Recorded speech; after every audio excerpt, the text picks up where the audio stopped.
So when we think about the child ego state and we think about the side of your personality being the emotional side of your personality, the feeling side of your personality, the danger in how we communicate and operate in life is we are literally forgiving or foregoing the adult interaction or the adult side of my personality. It's being switched off, or the balloon's deflating. And what deflates that balloon? Stress, feeling overwhelmed, uncertainty, lack of confidence. And as these things are deflating, you know what inflates to now come up and deal with stuff? Your child. Ladies and gentlemen, as much as we have this frontal lobe and we are super intelligent, you know what other animals have a frontal lobe? Monkeys, yes. Chimps. Did you say dogs? Yeah. No dogs. No dogs. In fact, they did an experiment with dogs, which I'll tell you about in a second. Dolphins, yes. Squeak, squeak, squeak. Yeah. Elephants. Elephants are sentient beings. There's one more. You usually eat it with your eggs on Sunday. Pigs, yes, the poor little piggy knew exactly what was happening as they were being taken off to the slaughterhouse. They're like, see you, Fred, see you, Bill, right? They were able to process. Here's the interesting thing about the dog experiments, all right? They took a dog and a pig and they taught the dog and the pig to push a ball with its nose into like a little saucer. And every time the dog and the pig did it, it got a treat. So the dog went and pushed the ball with its nose. Wherever they put the ball, the dog pushed it with its nose because that's what it was trained to do. It does not have a frontal lobe. It doesn't have the ability to problem solve and to change and to make a decision and to process information from the environment like we all do as adults.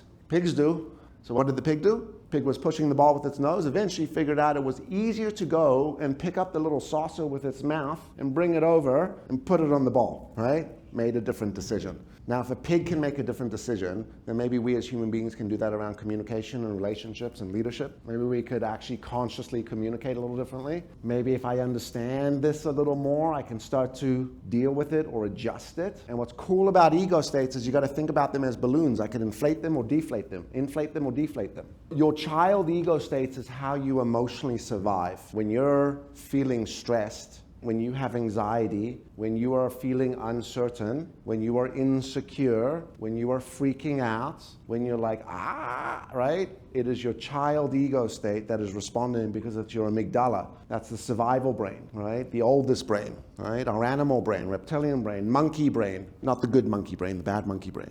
The danger with our child ego state is it's showing up to deal with situations today as per the feelings of the past. That's why you say things like, I felt this before. That's why you sometimes just react with those personalities.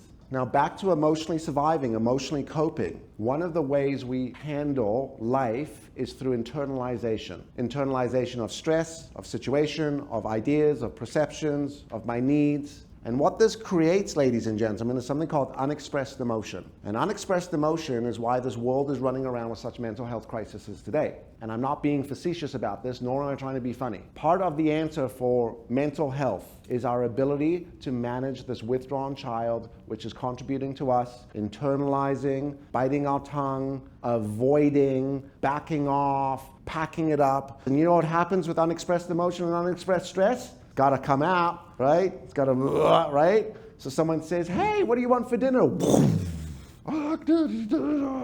Or all day you're smiling and smiling and smiling. You get home and the poor dog, you're like, and the dog doesn't know why it gets kicked. So we internalize emotion, and I share this story a lot. My father dropped dead at 60 from cancer.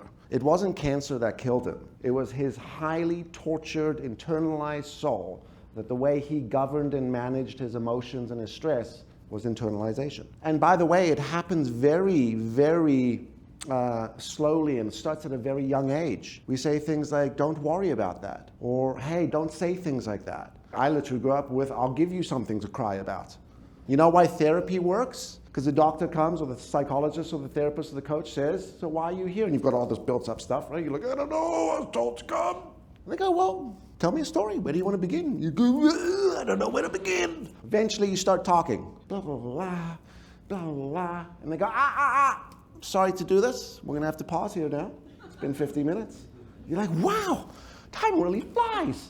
Anyway, well, would you like to book another appointment? Yeah. Book one for next Thursday. Okay, cool. You walk in there. Now, this time you walk in here. You're like, okay, doc, you ready? All right, here we go. So last we left off was, and you begin to talk again.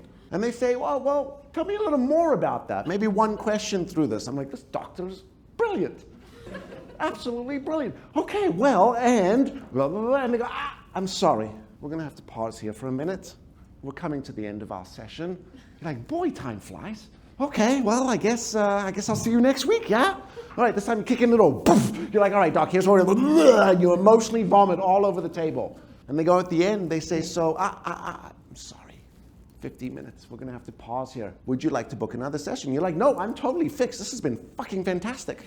Right?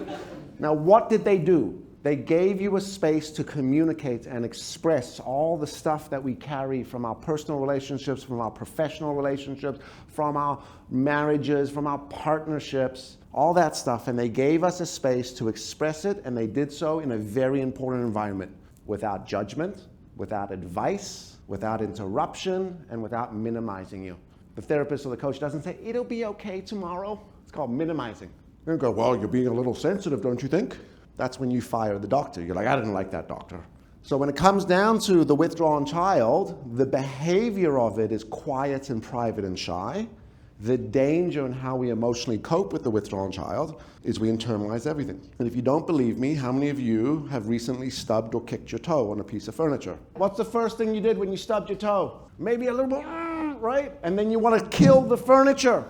Because after you've inhaled it, why are you doing that? It's the angry child that wants to go and smash that furniture into 1,000 pieces. Come home, oh, it's just a piece of IKEA that I'm putting back together, right? Welcome to the angry child. The angry child is your temper, is your reaction, is your fight, is the thing that wants to kill. Athletes, professional athletes, I've done a lot of work with Olympic athletes, they're raging lunatics. What do you think allows that athlete to dig deep in the moment? It is not the intelligent, rational brain. It is the guts and the glory and the intensity and the fight and the resilience. And the angry child is your resilient child, your tenacious child, your competitive child, the fighting child. And there's two types of angry child. There's a covert one, very dangerous. That's when, yeah, no, that's fine. Thanks for the feedback. Super appreciate it. Right? And then there's the overt angry child. These are the ones you meet. These are your neighbors. You're like, oh, hello. All right? Maybe they're South African, not Canadian. You know, I recently learned this. South Africans have the highest cortisol levels in all of the world.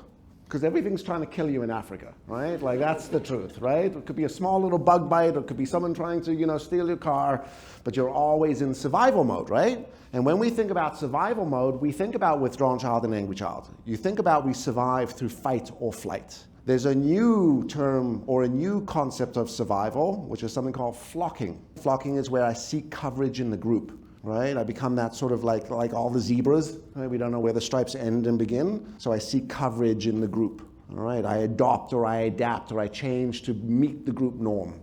So this is your child ego state.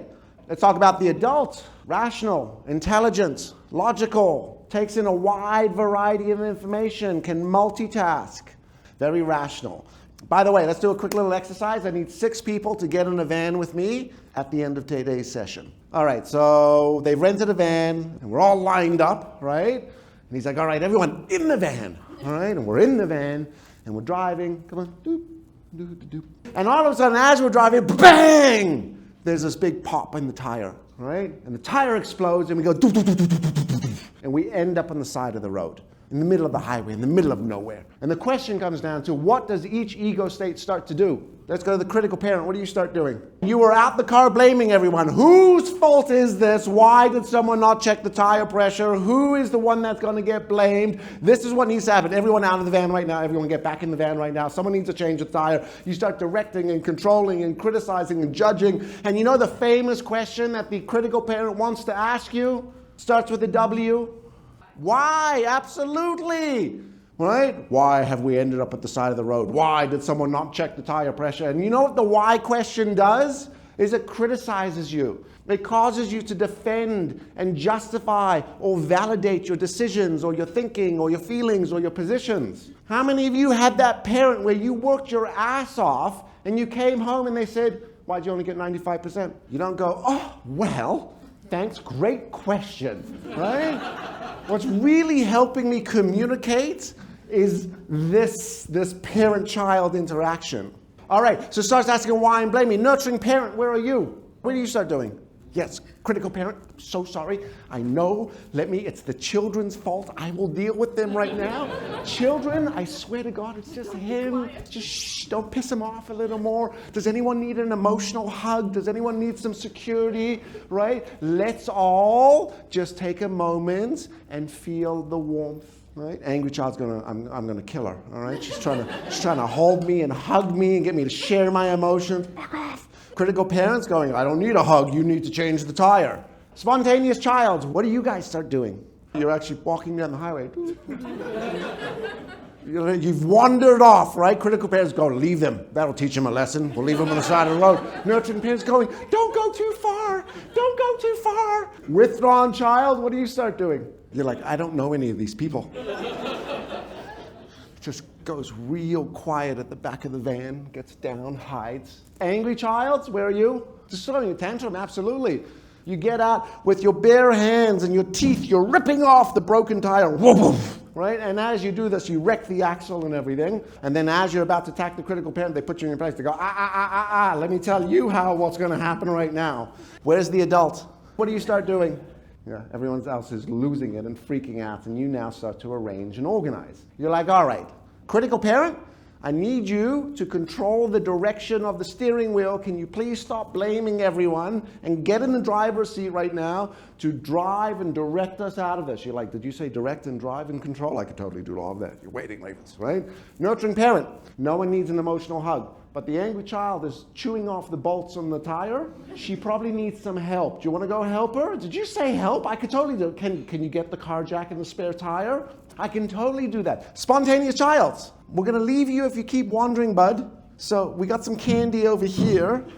Come on down. These are the good gummies. You take these, chill out, mellow you out real fast. Right? Withdrawn child, stay right there.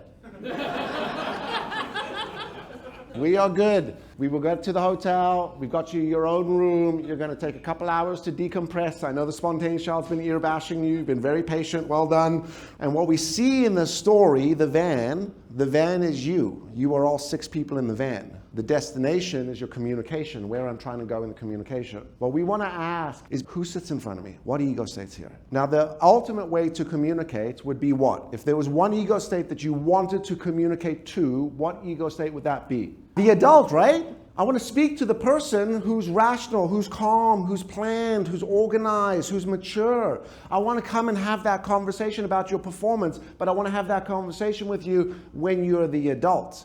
When it comes down to emotional intelligence operates on 3 core pillars. Self-awareness, something called self-management or emotional regulation. That's very difficult. That's managing my child ego state. Then relational management. How do I deal with your emotions and your personality?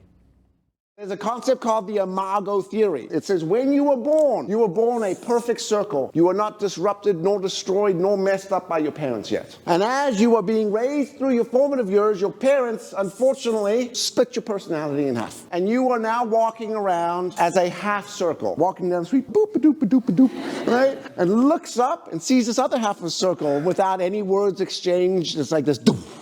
I'm in love. Next thing you know, you're on a date. Let's say you go out for dinner and you call your friends the next day. You're like, this man is incredible. He knows where he's going. He's direct. He's this, blah, blah, blah, blah, blah, blah, blah, blah. And he calls up his friends and said, I met the most amazing woman. She is kind and compassionate. Everything I am not. I'm going to marry her. Friends said, take it easy. And then we hit the next stage. She calls up the same friends. She's like, I'm going to freaking kill him. Calls up his friends and says, I'm going to kill her. Now what we end up falling in love with is what creates this power struggle, because what happens to you in this stage is your brain becomes alert to the difference in personality.